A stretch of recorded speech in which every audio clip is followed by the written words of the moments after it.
سلام دوستان، امیدوارم حالتان خوب باشه. دوستان امروز برایتون یک دستگاه پرینتر به معرفی میگیریم از کمپانی بولداک. همونطور که میبینید یک کلان داک هم اینجا چاپ کرده است. کارایی دستگاه پرینتر چی است دوستان؟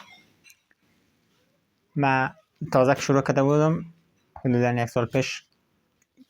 کارایی من کدید دیست استنسیل میکردم. یک ویدیوم جور کردم، میتونید برید نگاه کنید. این دستگاه که از کیفیت و ظرافت طرح‌هایتون خوب میکنه، یعنی که همون طرح مورد نظر را که شما اگر بخواید با دست استنسیل کنید، یعنی هر چقدر دقت کنید هم تایمتان میره، همی که با او کیفیت و ظرافت خودش انجام نمیشه. پس این دستگاه هم تایمش برایتان تایم زیادتر نمیگیره، یعنی چجوری تایم خیلی در عرض 30 ثانیه 40 ثانیه براتون چاپ میکنه هر طرح را که بخواید، و دیگه خیلی ظرافت و کیفیت در کارتون میده. پس بریم ببینیم که چجوری است. داخل خود باکسش که است یک تا کیف داره که برای حمل و نقل خیلی خوب است. زیبش اینجوری باز میکنه. خودش به این شکل دوستان. کابل شارژش هست و این هم لوگوی خود همین بولداک.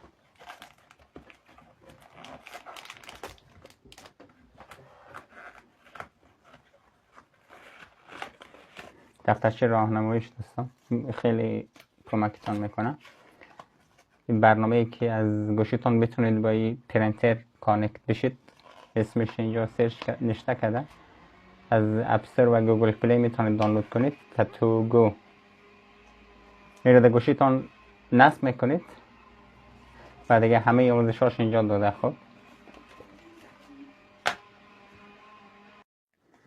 خب دوستان، از کیف برمیدارید، کیفش هم میذارید اون بر. این دکمه خاموش روشنش هست. خب دوستان، یک ثانیه نگه دارید روشن میشه. الان روشنه. خب و سمت راست دستگاه بغل یه دکمه داره که برای باز کردن اینجا که بتونید برقی استنسیلتون رو توش بذارید. اینو میذارید زمین. الان دکمه رو فشار دادید، در این باز میشه. خب درش که باز شد، برگ استنسیلتون رو میگیرید. برگ استنسیل که مخصوص خود دستگاه است. یه برگ اضافی توش داره، اینو برمیدارید میذارید کنار. و دیگه این برگ زردک است، ورق زرد که روی خود چی است، برگ است. اینو با قیچی میگیرید، اینجوری قیچی میکنید.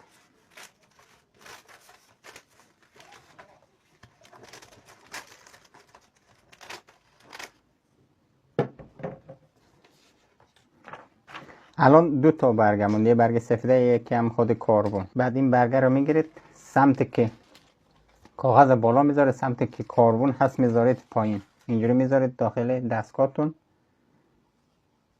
اینجوری. و اینکه در دستگاهتون رو که بستید، این دکمه قرمزه میشه سبز. خب یعنی الان دستگاهتون آماده است.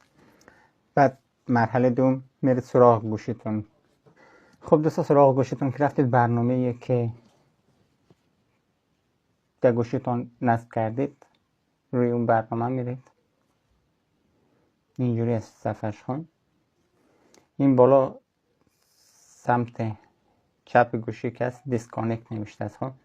اینو میزنی، گوشیتون بلوتوثش میگه روشن باشه که بتونه دستگاهتون رو پیدا کنه. الان دستگاهتون رو پیدا کرده. خب اینجاست، روی همون دستگاهی که پیدا کرده میزنی، این اوکی شد، کانکت شد. خب دوستان، بعد میزنید روی این برنامه، میرید روی این برنامه دوستان، میرید گالریتون، عکسی رو که میخواید یا طرحی رو که میخواید انتقال بدید روی چی برگ استنسیل انتخاب میکنید. طرح ما اینه دوستان که انتخاب کردید، خودش میاد روی برنامه تاتو گو. از این گوشه سمت بالا این پرینت رو میزنید. الان طرح ما آماده است که این طرح انتقال بشه روی این. بعدش چیکار میکنید دوستان؟ پرینت نیو، این پرینت نیو رو میزنید، میره تک انتقال میفته به دستگاه پرینتتون. یه چند ثانیه صبر کنید، الان آماده است دوستان. میبینید از این پشت سر اینجوری فقط نگه میدارید، نمیکشید.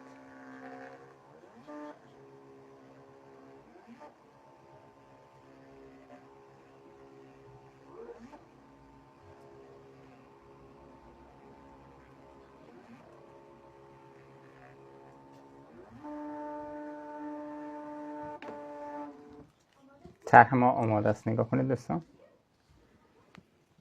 خود گوشیتونم اینجا تایید میکنه که برنامه کاملا انتقال یافت. بعد کانفرم میزنید، تمام. شارژ کنید میگه.